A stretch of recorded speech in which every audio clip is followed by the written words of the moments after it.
This grandfather has marks on his body every day. What his family will discover will shock you. Part 2. Every day, Richard had new marks on his body and face. His children and grandchildren kept asking the nurses for explanations, but each time, they had a well-prepared excuse. The family had had enough. So they decided to put a discreet camera in Richard's room to find out what was really going on. What they discovered when they viewed the footage will shock you. The carers were mistreating Richard.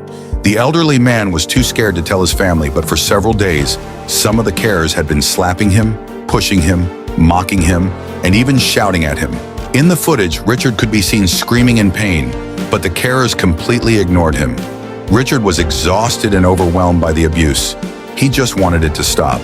The evidence allowed the family to file a formal complaint, and the carers who had subjected Richard to these horrors were convicted. How would you have reacted if Richard had been your grandfather? What would you have done? Share your